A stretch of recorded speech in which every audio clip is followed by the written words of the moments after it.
नमस्कार, मैं हूं पूजा जायसवाल और आप देख रहे हैं एनकेबी नेशनल न्यूज चैनल। तो बढ़ते हैं आज की ताज़ा खबरों की ओर। प्रख्यात भजन गायक और श्याम प्रेमी कन्हैया मित्तल की प्रेस वार्ता संपन्न। प्रख्यात भजन गायक और श्याम प्रेमी कन्हैया मित्तल तीसरी बार रायगढ़ पहुंचे। आपने गैलेक्सी मॉल में आयोजित एक प्रेस वार्ता के दौरान पत्रकारों से कई मुद्दों में बात की। आपका कहना है कि देश में धर्मांतरण एक बड़ी समस्या है। भारत सनातनियों का देश है, बावजूद इसके यहाँ एक मंदिर निर्माण के लिए जगह को लेकर ढेरों प्रपंच होते हैं। वहीं चर्च और मस्जिद आसानी से बना लिए जाते हैं। ऐसे में सनातन बोर्ड के गठन के लिए आवाज बुलंद होनी चाहिए। इस तरह छत्तीसगढ़ में भी बढ़ते धर्मांतरण पर लगाम कसने के लिए वक्फ बोर्ड की तरह सनातन बोर्ड के गठन की बात कही। साथ ही अपने छत्तीसगढ़ में उत्तराखंड के जैसे सख्त धर्मांतरण कानून बनाने की मांग की। उन्होंने कहा कि इसके लिए आदिवासियों को जागरूक करना होगा ताकि धर्मांतरण पर कड़ाई से रोक लग सके। गौहत्या पर कड़ी कार्रवाई हो। गौ माता को राज्य माता का दर्जा मिलना चाहिए, तभी गौ हत्या और इसकी तस्करी जैसे महापाप रुक सकते हैं। धर्मांतरण के खिलाफ प्रतिक्रिया देते हुए कन्हैया मित्तल ने आगे कहा कि लोग अपने धर्म का महत्व समझे, तब कहीं जाकर हालात में सुधार हो सकता है। उन्होंने कहा कि प्रेम नगरी आगरा के ताज महोत्सव में अब तक सूफी गायन से लेकर गजल का ही दौर चलता रहा, लेकिन अब पहली बार वहां राम भजन गूंजेंगे, क्योंकि वहां गाने का मुझे आमंत्रण मिला है और वहां जाकर मैं सनातनी होने का फर्ज भी पूरे गर्व के साथ निभाऊंगा। यही नहीं, मैं ऑस्ट्रेलिया में भी हनुमान चालीसा गाकर आ चुका हूं। वहीं श्याम प्रेमी ने कहा कि प्रधानमंत्री नरेंद्र मोदी जब अयोध्या जा सकते हैं तो राहुल गांधी को भी जाना चाहिए। मुझे हरियाणा के चुनाव लड़ने का मौका मिला, मगर मैंने स्वीकार नहीं किया। मुझे विधायक या सांसद नहीं बनना, क्योंकि श्याम प्रेमी होने का अवार्ड मुझे पहले ही जो मिल चुका है। सनातनी युवा अगर एक जगह हो जाए तो ना ही भटकेंगे और ना ही धर्म के खिलाफ काम कर पाएंगे। इसके लिए हिंदुस्तान में धर्म संसद की जरूरत बहुत ज्यादा है। जब वक्फ बोर्ड को जमीन मिल सकती है तो हमें भी मिलनी चाहिए।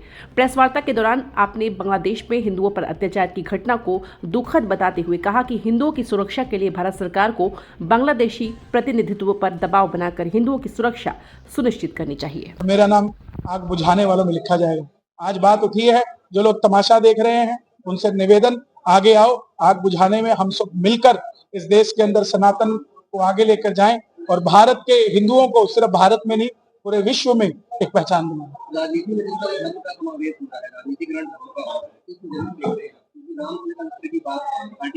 देखिए, हमारा देश संविधान से चलता है और लोकतांत्रिक देश है।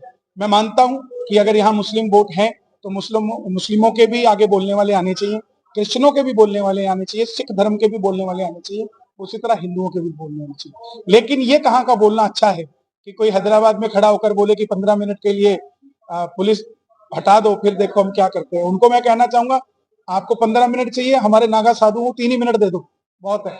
जब ऐसी स्टेटमेंटें आती हैं तो फिर जाकर दुख होता है कि क्या चाहते हैं ये लोग, भाईचारे की आग को क्यों खराब करना चाहते हैं। सनातनी कभी भाईचारे को खराब नहीं करना चाहता, लेकिन जब उसको दबाने की बात करोगे तो सुन के कौन सुनना पसंद करेगा।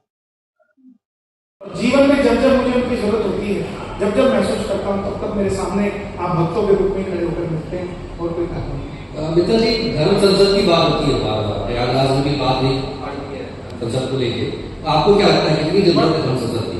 मैं उनको यही कहना चाहता हूँ कि हमारे यहाँ तो गणेश चतुर्थी को हम गणेश जी भी लाते हैं, दिवाली के दिन हम लक्ष्मी भी लाते हैं, और कहीं अगर मंदिर बन रहा है रायगढ़ में, अगर मान लो मंदिर बना श्याम बाबा का, तो जो मूर्ति लाई जाती है तो यही कहा जाता है पिताजी श्याम बाबा को ला रहे हैं। ये नहीं कहते श्याम बाबा पिताजी को ला रहे हैं। तो एक तंबू से लेकर प्रभु राम को हम महलों तक लेकर आए हैं, उसी सफर को राम को लाना कहा गया है।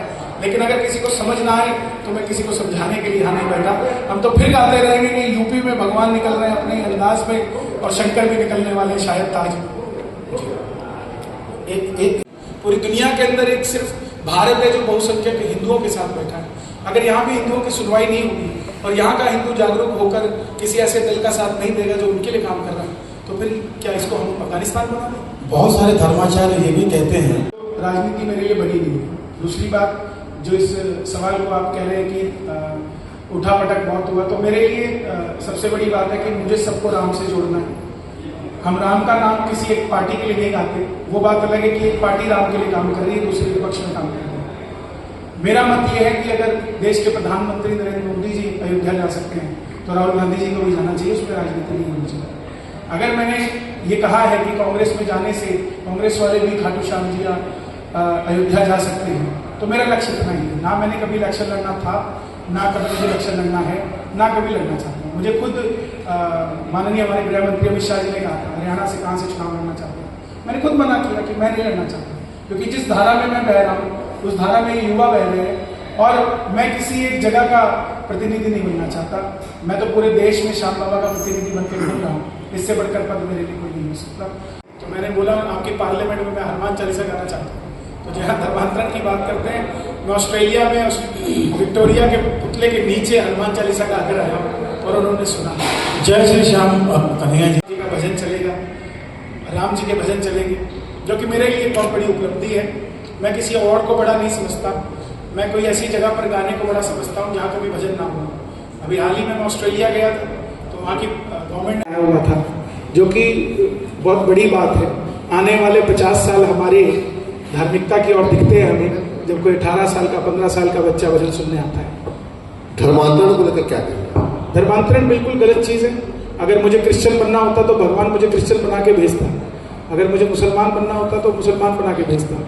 जब उसने 4 धर्म आपको अलग अलग दे दिए तो आप जिसमें हैं उसी में रहें। अगर एक दुकान के ऊपर कोई नौकर काम कर रहा है और वो मेरे दोस्त की दुकान है और मैं वहाँ जाकर उस नौकर को अपने पास लगाने की सोचूं तो मेरी दोस्ती उसके साथ हो ही नहीं सकती।